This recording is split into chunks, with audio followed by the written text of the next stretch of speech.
40 ಅಡಿ ಆಂಜನೇಯ ದೇವಸ್ಥಾನದ ಶ್ರೀ ವಿನಾಯಕ ಕಾರು ಚಾಲಕರು ಹಾಗೂ ಮಾಲೀಕರ ಕ್ಷೇಮಾಭಿವೃದ್ಧಿ ಸಂಘದ ನೂತನ ಅಧ್ಯಕ್ಷರಾಗಿ ಚನ್ನರಾಯಪಟ್ಟಣ ತಾಲೂಕು ನಾಗಸಮುದ್ರ ಕೃಷ್ಣ 2ನೇ ಬಾರಿ ಅವಿರೋಧವಾಗಿ ಆಯ್ಕೆಯಾದರು. ನೂತನ ಅಧ್ಯಕ್ಷರನ್ನು ಮುಖಂಡರು ಸನ್ಮಾನಿಸಿದರು.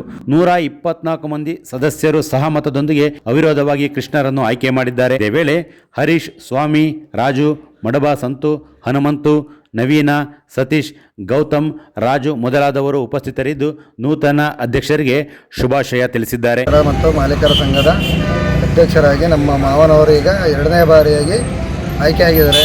ಈ 120 ಜನ ಸದಸ್ಯರು ಏನಿದ್ದಾರೆ ಅವರೆಲ್ಲರೂ ನಮ್ಮ ಮಾವನ್ನು ಆಯ್ಕೆ ಮಾಡಿದ್ದಾರೆ. ಅವರು ಇನ್ನು ಮುಂದಿನ ದಿನಗಳಲ್ಲಿ ಎಲ್ಲ ನಮ್ಮ ಚಾಲಕರ ಎಲ್ಲರ ಕಷ್ಟ ಸುಖಗಳನ್ನು ಎಲ್ಲನೂ ಸರಿಪಡಿಸ್ಕೊಂಡು ಮುಂದಿನ ದಿನಗಳಲ್ಲಿ ಇಲ್ಲಿ ಗಂಟೆ ಕೆಲಸ ಏನು ಮಾಡಿದ್ದಾರೆ ಅವೆಲ್ಲನೂ ಮಾಡಿಕೊಂಡು ಎಲ್ಲರಿಗೂ ಒಳ್ಳೆಯದ ದಾರಿಲಿ ನಡೆಸ್ಕೊಂಡು ಕರ್ಕೊಂಡು ಹೋಗ್ತಾರೆ ಅಂತ ಒಂದು ಅನುಮತಿಯಿಂದ ಅವ್ರಿಗೆಲ್ಲರೂ ಒಳ್ಳೆಯದಾಗಲಿ ಅಂತ ಹೇಳ್ಕೊಂಡು ನಾವು ಹನುಮ ಜಯಂತಿ ಮತ್ತು ಶ್ರೀರಾಮ ನವಮಿ ದಿವಸ ಎಲ್ಲರೂ ಒಗ್ಗಟ್ಟಿಂದ ತಾಂಡು ತಗೊಳ್ಳೋ ಹೊತ್ತಿಗೆ ಈಗ 2ನೇ ಬಾರಿ ಅಧ್ಯಕ್ಷರಾಗಿದ್ದಾರೆ. ಅದಕ್ಕೋಸ್ಕರ ಎಲ್ಲರಿಗೂ ನಮ್ಮ ಕಾರು ಚಾಲಕರ ಮತ್ತು ಮಾಲೀಕರ ಸಂಘಟನೆ ಸದಸ್ಯರಿಗೆ ಅಭಿನಂದನೆ ತಿಳಿಸ್ತಾ ನಮ್ಮ ಮಾವಂಗೆ ಒಂದು ಸನ್ಮಾನ ಮಾಡಿ ಈ ಚಾಲಕರ ಶ್ರೀ ವಿನಾಯಕ ಕಾರು ಚಾಲಕರ ಮಾಲೀಕರ ಸಂಘದ ನೂತನ ಅಧ್ಯಕ್ಷರಾಗಿ ನಮ್ಮ ನಾಗಸಮುದ್ರ ಕೃಷ್ಣಪ್ಪನವರು ಆಯ್ಕೆಯಾಗಿದ್ದಾರೆ.